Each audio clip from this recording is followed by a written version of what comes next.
Good evening, everyone. My name is Simon, and I'm the Chief Business Officer of MYTHEO. Welcome to our monthly performance review webinar. Thank you for joining us this evening. Before we start, allow me to do a quick introduction. So MYTHEO basically started in 2019, and we are an award-winning digital investment platform approved by Securities Commission Malaysia. MYTHEO basically is an extension of Theo, the first, the biggest, and the leading digital investment manager in Japan. At MYTHEO, we leverage on technology to provide investor a more personalized investment portfolio. Our proven proprietary algorithm will help you to manage your investment portfolio so that you can actually focus on the other important things in life.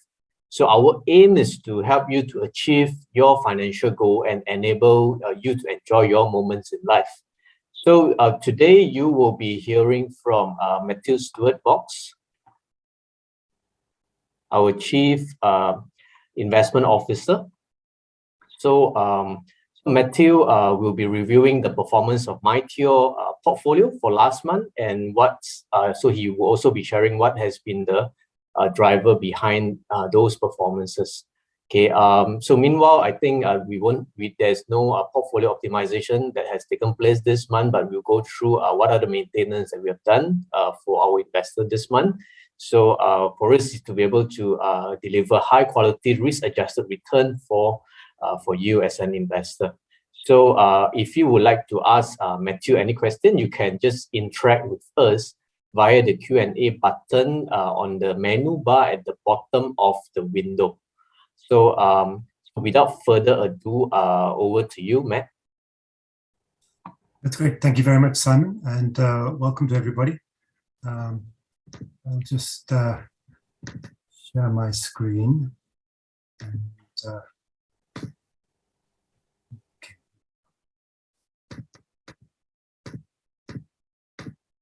So I'll go through the performance for MYTHEO for May.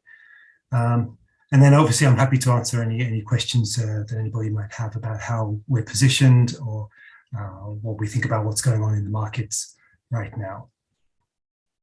So this page gives an overview of the MYTHEO portfolios. And we can see in May, overall it was a relatively good month. Out of the three main portfolios, growth, income, and inflation hedge, two were positive. One, inflation hedge, had a negative month. And of our satellite portfolios, our global ESG portfolio had a very strong month in May. Obviously, May was a very eventful month.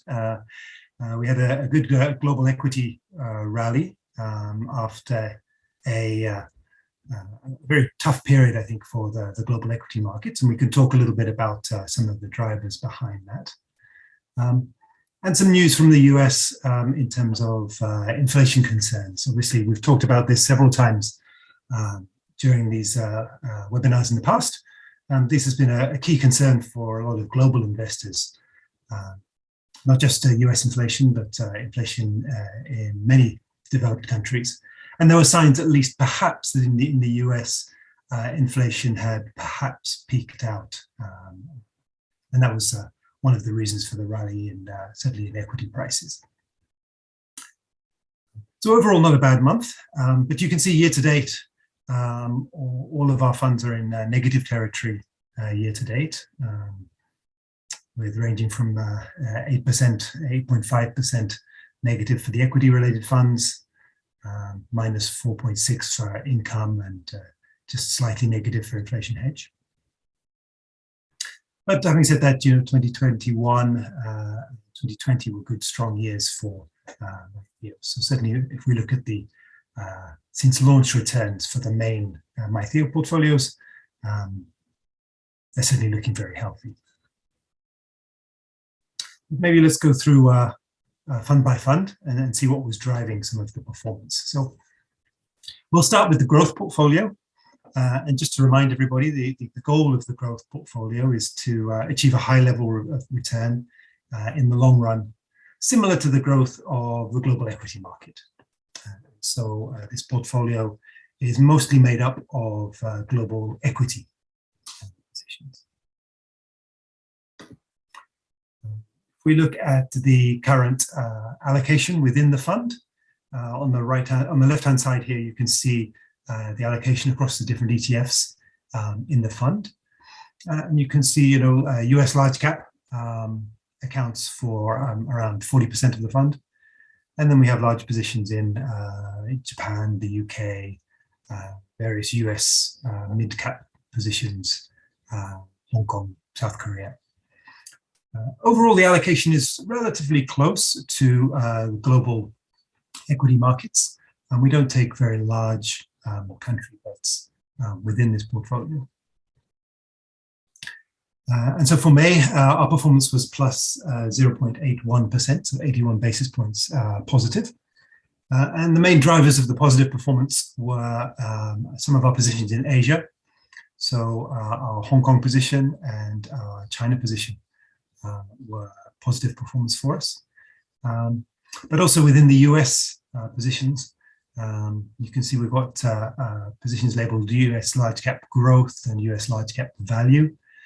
In particular, last month with the rallying equities value positions. So these are relatively cheap companies with a very relatively low book to price ratio or a relatively low price to earnings ratio performed well in the rally. Those were the main drivers of our positive position. And among the detractors, perhaps India was perhaps the largest one.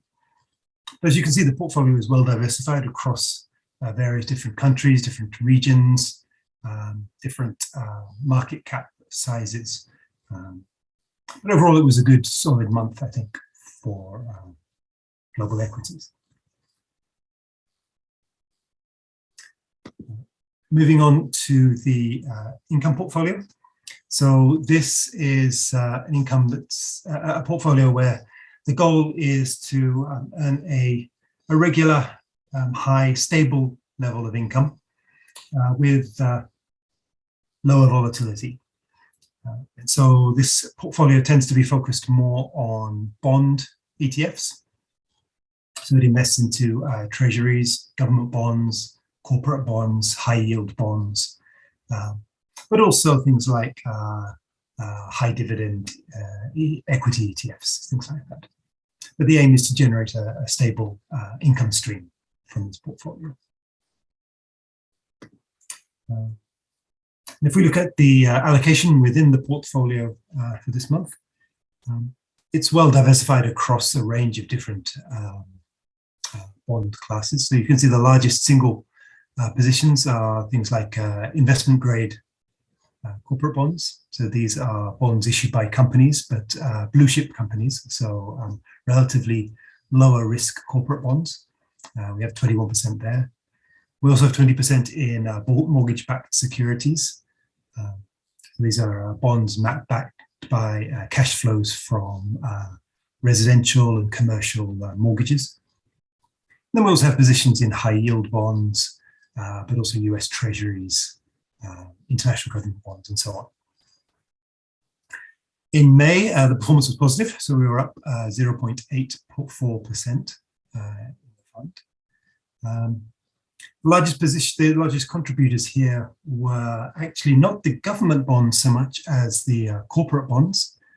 In particular, the investment grade ETF was a positive contributor, and so were the high yield bonds as well.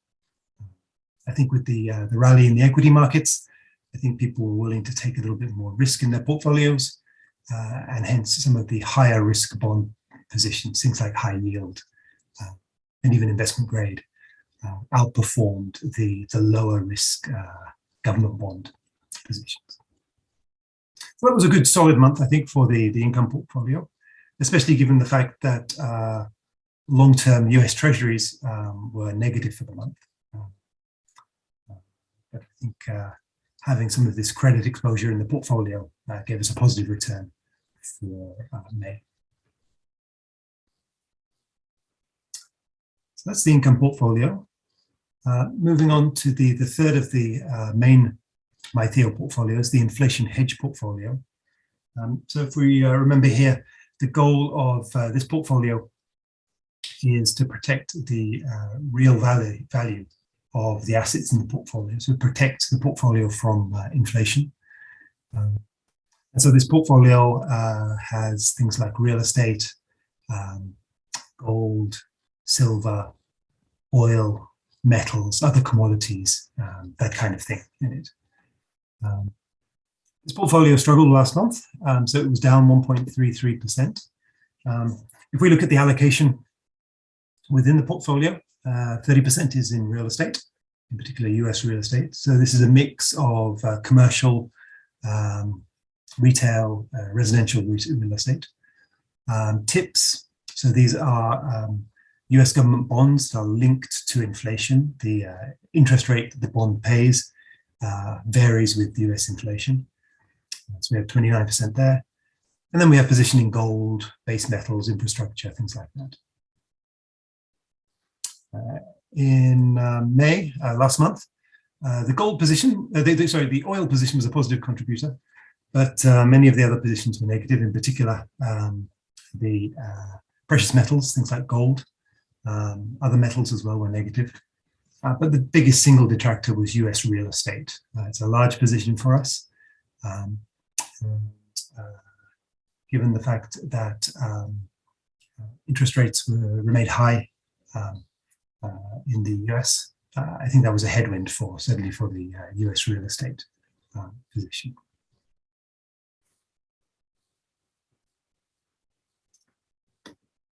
Finally, we have the global ESG portfolio.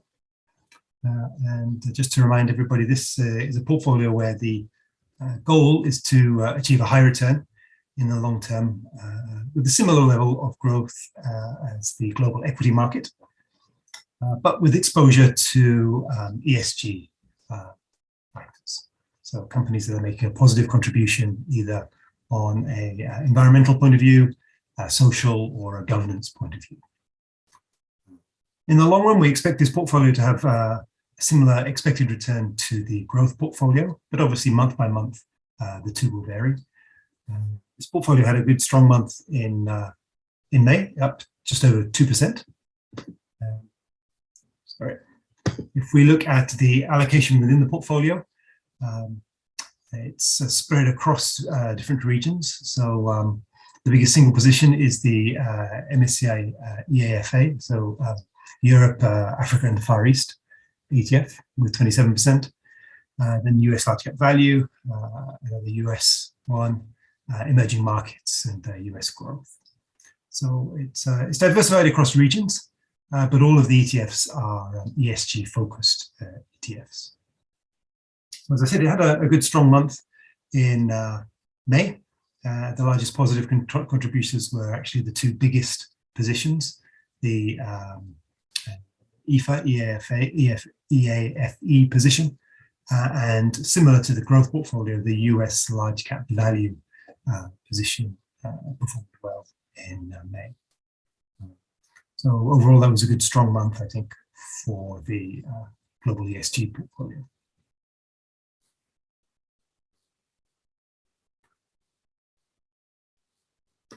As Simon mentioned at the start, we didn't have a big reallocation for any of our portfolios this month. Just to remind everybody, the growth portfolio and the income portfolio, we perform a reallocation of these every 3 months. And May was a month when neither of the portfolios had a reallocation. The inflation hedge portfolio is reallocated every month, but the reallocation in May was relatively small given the changes in the market. All of these reallocations happen automatically. They're all driven by the underlying algorithms that run the portfolios. But this is just one way that we make sure that all of your asset allocation, all of your individual portfolio components are kept up to date and reflecting the most recent information. So that's it for the performance in May. Obviously, I'm happy to take any questions. I think there are still a lot of concerns, I think, amongst investors about what's going on in the markets. And so I'm more than happy to answer any questions anybody might have. Thanks, Matt. So if you have any question, please ask us via the chat, via the Q&A button, sorry. Maybe I'll just start the question. So this on the first slide that you shared, right, both equity and bond has actually fallen this year. And we know equity and bond used to be inversely correlated, right? So why is that the case, that we saw both of this asset class actually go in the same direction this year? I mean, that's a very good question. Yes, I mean, you're absolutely right. In the long run, normally equities and bonds are negatively correlated, or at least zero correlation. And certainly this year, and in the longer term, we've seen a positive correlation between equities and bonds. I think certainly for the last 6 months or so, it's clearly been driven by inflation, concerns about inflation. And these are negative for both equities and bonds. Obviously, if you think about it from a bond investor point of view, rising inflation lowers the real value of any of the interest you might earn on your bonds. And then it also leads to the risk of governments raising interest rates. And we've seen the US Fed start to raise interest rates. All of these things are negative for bond prices. But then also from an equity point of view, rising prices, inflation itself is not necessarily negative for equities. From the point of view of a company, actually rising prices can be a good thing. It means, a way of passing on your costs to the consumer. So inflation per se is not necessarily bad for equities, but obviously the worry is that governments will, or the central banks will raise interest rates. That will lead to a recession, which would be very negative for earnings growth in companies. And I think that risk or that concern has been the biggest driver for equity markets this year. The risk that some countries, at least some large countries like the US, perhaps might fall into recession. And so we've seen both bonds and equities fall at the same time. So high inflation is basically both bad for both equity and bond. So, but if you look at the equity, if you look at the inflation numbers in April, the latest one, right? The inflation rate has basically sort of stopped increasing. Basically, it has actually fallen a bit to 8.3% from 8.5% in the prior month. So, has inflation peaked? And basically, is there still a need for investors to hedge against inflation? Yeah, that's a good question. Certainly, there are signs, perhaps, especially in the US, that inflation may have peaked out. There was a slight fall in inflation. I mean, we have to be careful. Inflation was still running at over 8% in the US, which is a high rate.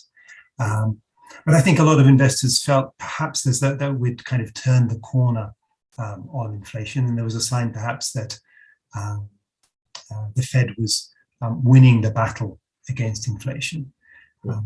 We've talked a little bit in the past about some of the drivers behind inflation, and some of them at least do appear to have eased a bit. The initial driver of inflation obviously was things like the oil price. The oil price continues to rise. That's perhaps an underlying concern on inflation. But some of the other indicators of inflation, things to do with supply chain problems, perhaps things to do with wages, are a sign, maybe a sign that some of the pressure there has perhaps peaked out. And so I think that was what a lot of investors were hoping for. I would say it's still too early to say that. But I think certainly the signs are better than they were perhaps 2-3 months ago. Yeah, sure. So so I mean there's a question also in terms of the performance for May, right? That we have seen rebound in both equity and also in bond, right? So maybe we discuss on the equity first, right? So is this basically a temporary bear market rally, or is it going to be a start of a more sustained gain going forward? Yes, yeah. I mean, that's the big question, certainly from the point of view of an equity investor. And to be honest, the truth is nobody really knows. It's the truth. If you think about how the market has moved over the last 6 months or so, the US market has fallen from its peak it fell just over 20% from its peak, and then it's recovered about a quarter of its fall. So that's not so much of a bear market, given the strength of US equity returns over the last 3 or 4 years. So the market has corrected, but not by that big an amount. So from that point of view, there's still, I would say, the risk of a downward move, certainly in the US. The other side of that, of course, is that US corporate earnings, as we saw in the earnings season this time around, are very robust. US corporate earnings growth was beating expectations, ahead of what people expected from them, what analysts were expecting. And it seemed at least that inflation in the US, at least, it was the case that US companies were able to pass those costs on to their underlying consumers, and not get impacted on their profit margins. Yep. I think the key thing for whether this rally is sustainable will be whether the Fed in the US can engineer a reasonably soft landing from this inflation. Right. They've been very good about telegraphing the kind of interest rate rises that they're planning to do, and very clear that their decisions are driven off data, and if the data changes then their decisions will change. But I think if it looks like they're going to be able to bring inflation down, slow the US economy slightly without tipping it into recession, then there's a very good chance that the current rally could be sustained. Right. So all eyes on Fed, but there are still a lot of uncertainties out there. So it's definitely not going to be easy to predict whether this is a good time to put all our money into equity, right? So what about bond, Matt? The bond market did quite well last month, and yield are starting to look attractive again, right? So what do you think? I mean, is it a time for investor to focus on bond? Yeah, I mean, that's a good point. I mean, there's certainly quite a lot of commentary about timing of getting back into the bond market. I think there's a couple of things points to make. Even though we've seen slightly higher correlation between bonds and equities recently, that's likely to be temporary. And in the long run, the diversifying benefit of holding bonds, certainly relative to equities, is very strong. So they do have a very good risk diversification element to them. Obviously, it's not a single bond market. There are very many different bond markets, and I think it's important to recognize that. So, for example, last month, our overall portfolio was positive. But if you look, for example, at long-dated US Treasuries, they were negative last month. 20-year US Treasuries fell nearly 2% last month. Our portfolio was able to be positive because it's got a diversified portfolio, including not just government bonds, but investment grade corporate bonds, high yield bonds, emerging market bonds were good last month as well. And so I think this kind of commentary about going back into bonds looking for yields makes sense when you're looking at things perhaps outside of US Treasuries, I think. Right. Where credit spreads have widened enough for the bond yields to look really quite attractive, and you can build a portfolio that maybe has an expected yield of 4.5%, perhaps 5%, by taking some credit risk. And that's certainly a useful thing, I think, to have in your portfolio. Yes. Right. So it seems like there are good yield can be found outside from US bond, but it's also important to keep tab on the rising interest rate in other part of the world as well, right? This could also hurt the bond price eventually when the interest rate sort of catch up from the other side of the world. So another question. When we saw both equity and bond rally, right? So US dollar seems to basically has dropped from its peak, right? So the thing is that have we seen the peak of US dollar?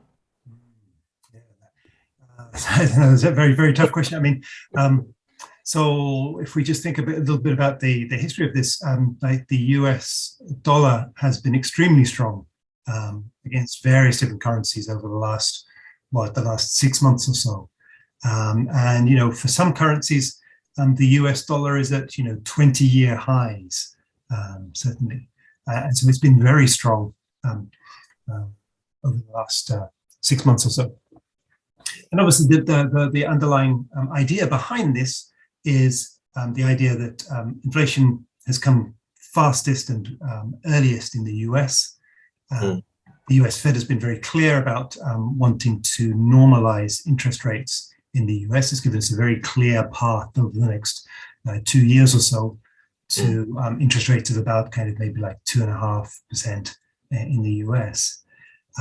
Whereas it looks perhaps like some other countries are not quite at that stage yet.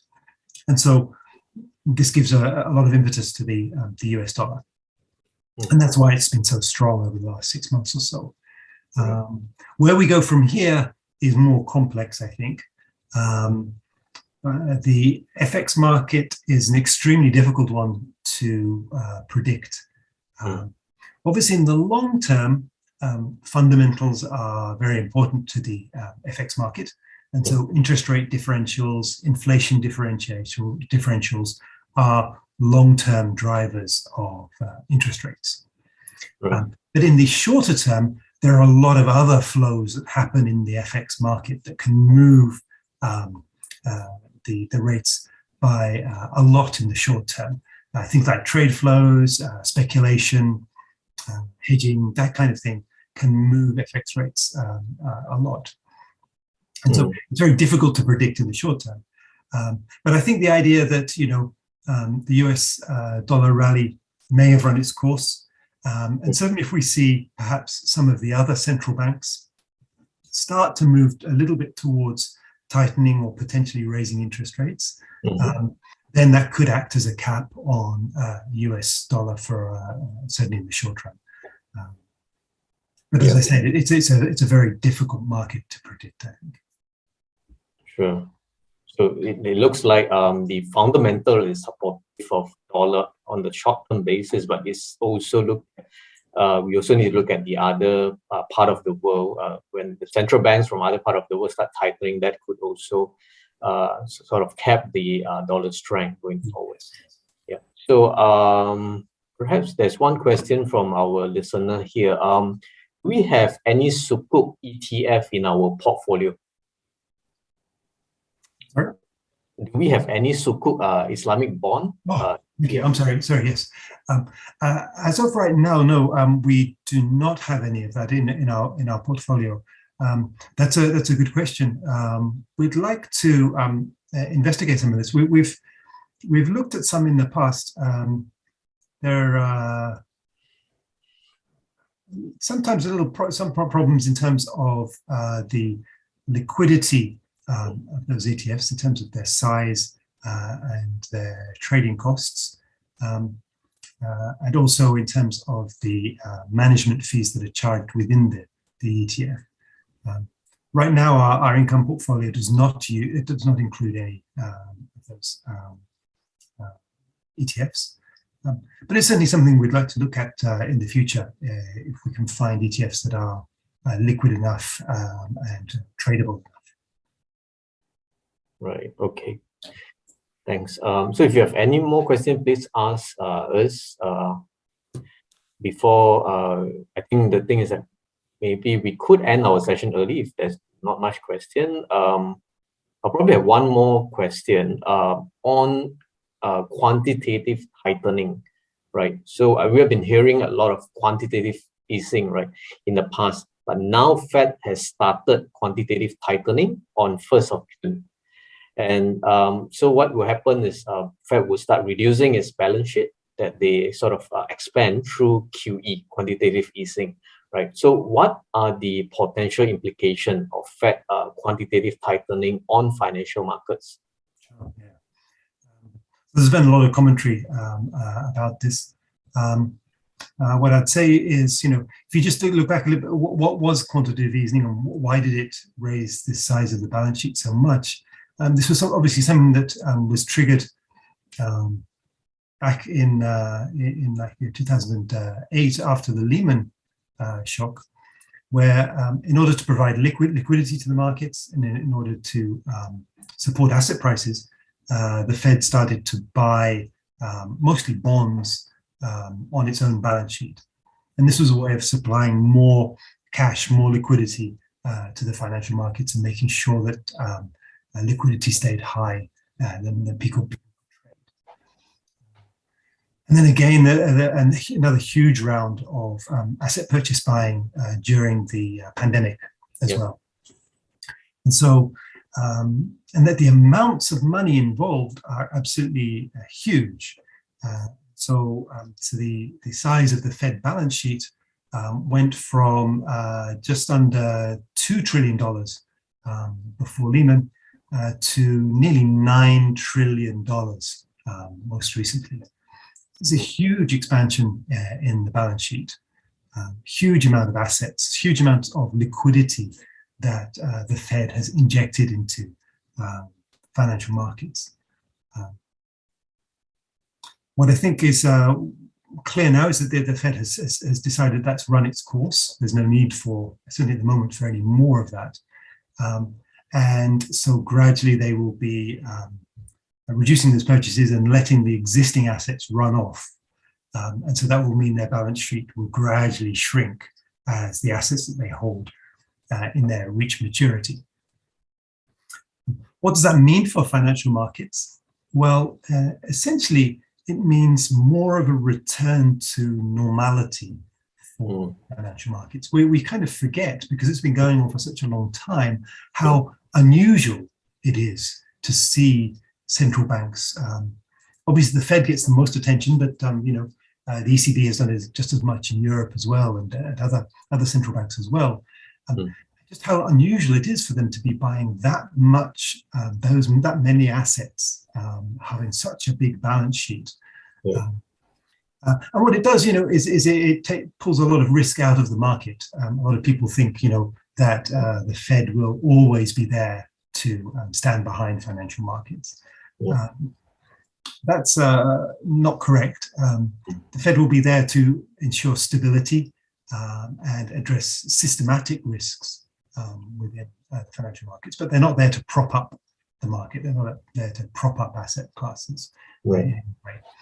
And so what I think we'll see over time, as we shift from quantitative easing to quantitative tightening, is a return to a more normal market. So, for example, the high correlation that we've seen between equities and bonds, at least to some extent, is a function of central bank activity. So central banks gradually stepping back from quantitative easing should lead to lower correlations between asset classes, better chances for diversification. Right.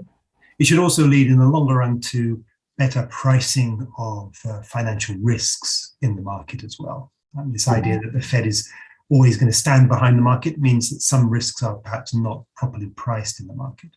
Right. All of these, I think, mean more of a return to normality within financial markets, which I think in the long run is very healthy in terms of the benefits of diversification, more realistic asset prices. But obviously the risk is during this transition period, we might see some unusual price movements or some relatively large movements in asset prices as the Fed and potentially other central banks step back. Right. So that basically could drive volatility up. So we may potentially see more volatilities during the quantitative tightening cycles, right? Yeah. So for investors, the best is to remain diversified, like what Matt mentioned. Return to normality would benefit a diversified portfolio. Right. So I'm sure there are people that still overweight cash, right? Because of the uncertainties that we have seen this year. So I mean, is it the right call, Matt? I mean, do you have what would you suggest to investor that overweight cash so far? That's a good question. I mean, just looking at the year-to-date numbers here, each of the portfolios is negative year-to-date, and so in that sense, being overweight cash certainly over the last 5-6 months is a good decision. Right. Having said that, longer term, holding cash, certainly in an environment where inflation is still relatively high, real interest rates are very, very low, and in many countries negative. The cost of holding cash, if you like, is high. And so simply holding cash right now, you're probably suffering a negative return in terms of real returns given the inflation rate. And then obviously the potential opportunity cost. We've seen a rally in equity markets over the last month or so. As we said, we don't know if that's going to continue, but it's certainly a possibility that if we get a nice soft landing in the US, it seems like things are opening up more in China as well. You could easily imagine a scenario where the second half of the year could potentially be really quite strong for a lot of asset classes, equities in particular. And in that case, sitting on a large amount of cash is going to be very painful, I think, as well. Right. So these things are extremely difficult to time. In retrospect, yes, over the last 6 months, holding cash was a good thing, but it's easy to miss the kind of turning points and get when markets recover. Yeah. So basically, while both equity and bond have delivered negative return, so basically they are going on sales now, right? In another term, so it is a good buying opportunity to start increasing allocation to a diversified portfolio, right? So that at least the value of cash in real term is not lost to inflation. Okay. That's exactly right. Yes, so you can think of like the last 6 months have given you an opportunity to buy a lot of assets quite a lot cheaper than they were 6 months ago. And markets will recover. We don't know when, but they will recover at some point. And you could argue that a good use of your cash is to buy assets that, as you say, are on sale at the moment. Yeah, sure. So since there's no further question, maybe I'll just do a wrap up here.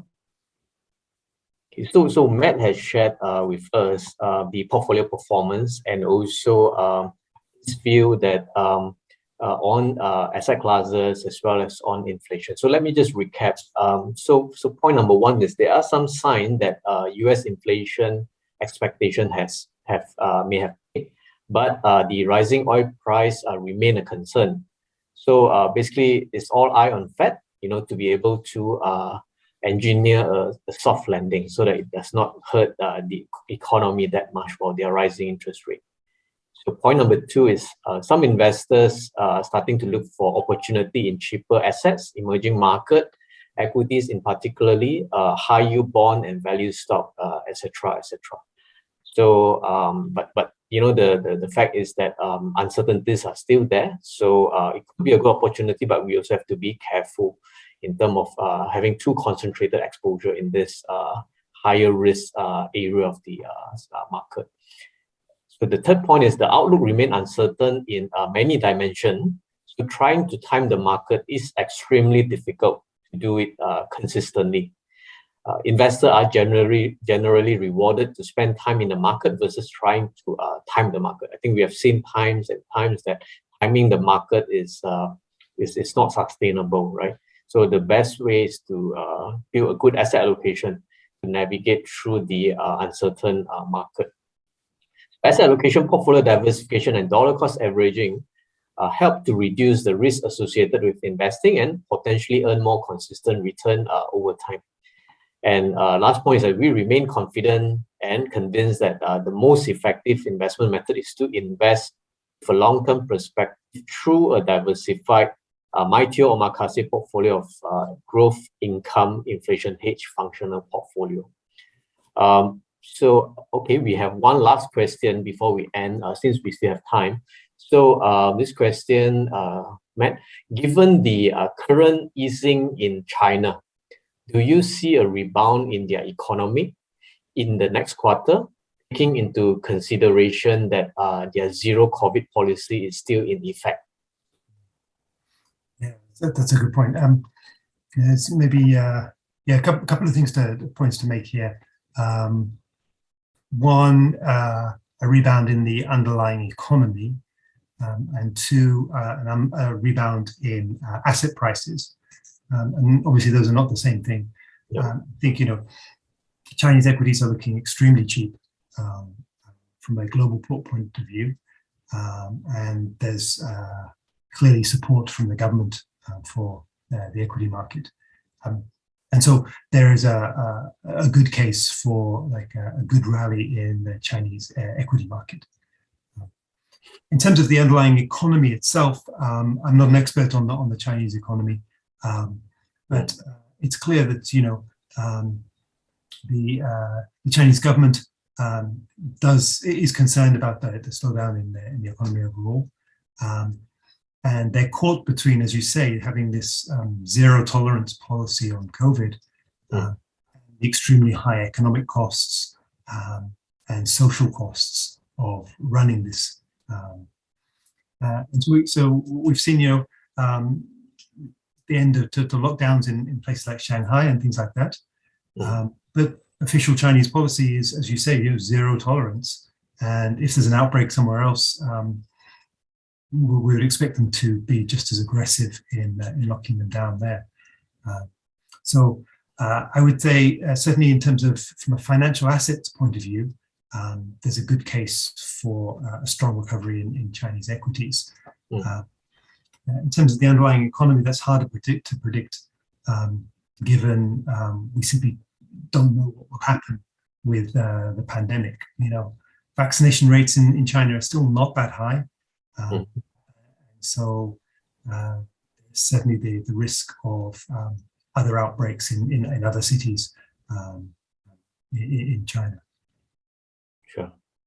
So again, all eye on the Chinese policymaker.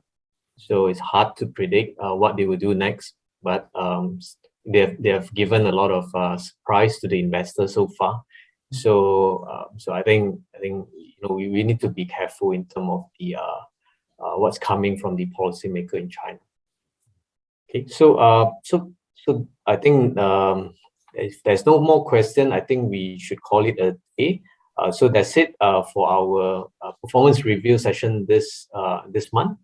So next week we'll have another webinar. The title of the webinar is on market volatility and whether a robo-advisor does help to navigate market volatility. So we would like to invite all of you to join us again next week, same time, on Wednesday.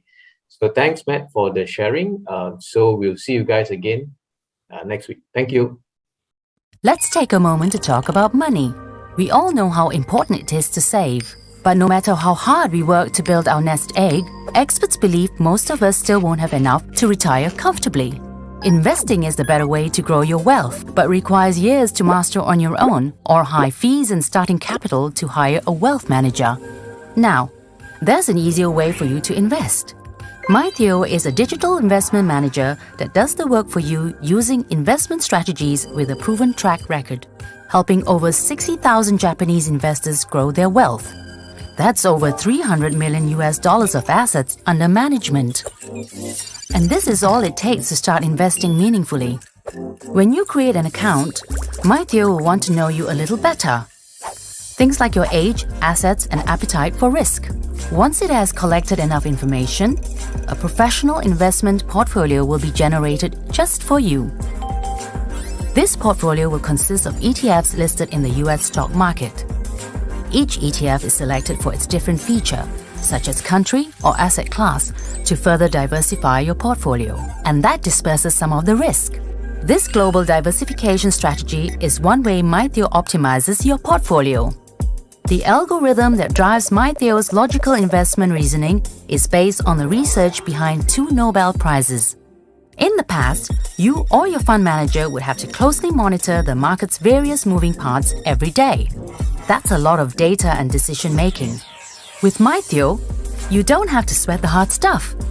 It automatically rebalances your portfolio to its prime investment position. What MYTHEO does for your portfolio is no secret. View the rebalancing data anytime from your account, accessible via the app or website. You might even want to start calling the shots one day.